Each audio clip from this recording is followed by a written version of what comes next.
This is the high-purity reverse osmosis system. Commonly called the RO, it is a fully automated process with automatic controls and alarm system. An RO water system includes pre-filtration for particulate matter and chlorine reduction with carbon treatment. So, what is reverse osmosis? To best understand reverse osmosis, let's first look at normal osmosis. To illustrate, imagine a semi-permeable membrane with fresh water on one side and concentrated solution on the other, such as salt water. If normal osmosis takes place, the fresh water will pass through the membrane to dilute the concentrated solution. In reverse osmosis, pressure is exerted on the side with the concentrated solution to force the water molecules through the membrane to the fresh water side. This retains the salt to give us salt-free water. Particulate filtration at 5 microns is the first step in the treatment process.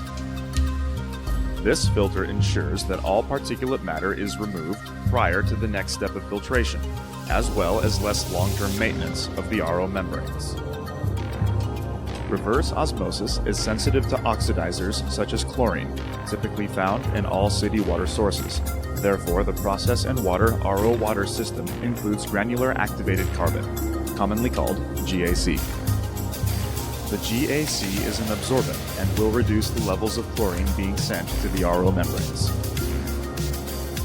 The effluent of the carbon column passes through a higher micron capture filter to capture any carbon fines that may have been released from the vessel.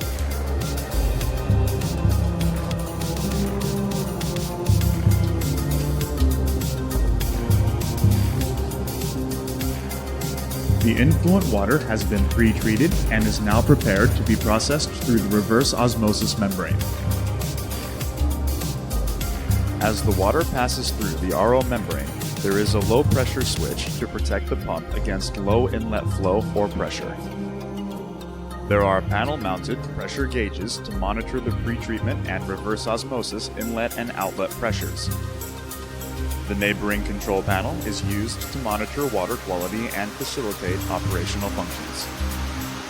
There are 3 streams that exit the reverse osmosis process. The permeate water, which is the clean, filtered, or product water, passes through the permeate flow meter and is sent to the product water storage tank.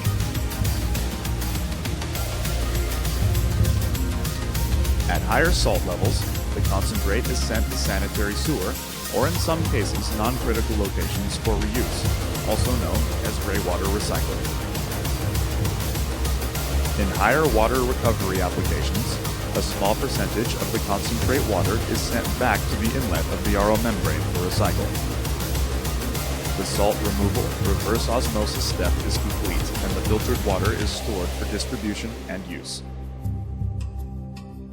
The product water is fed from the bottom of the tank to the distribution pump, where it will be post-treated before being fed to the facility points of use. The clean water low in salts, typically stored for a period of time, is a target for bacterial growth. Therefore, the process and water system includes a germicidal ultraviolet disinfection unit for bacteria control. Germicidal UVC light deactivates the DNA of bacteria, viruses, and other pathogens, and thus destroys their ability to multiply, which is critical in any process and lab use environment of RO product water. The UV-treated water is passed through a final filter, usually sub-micron, to filter any organic or non-organic matter from the subsequent ultraviolet treatment. In some cases, further ionic removal will be needed to meet the ionized water quality. If this is required, Process and Water implements a DI polishing bed containing strong acid cation and strong basic anion resins to remove all remaining ionic constituents in the water. The product water has been post-treated and is ready to be sent to the points of use.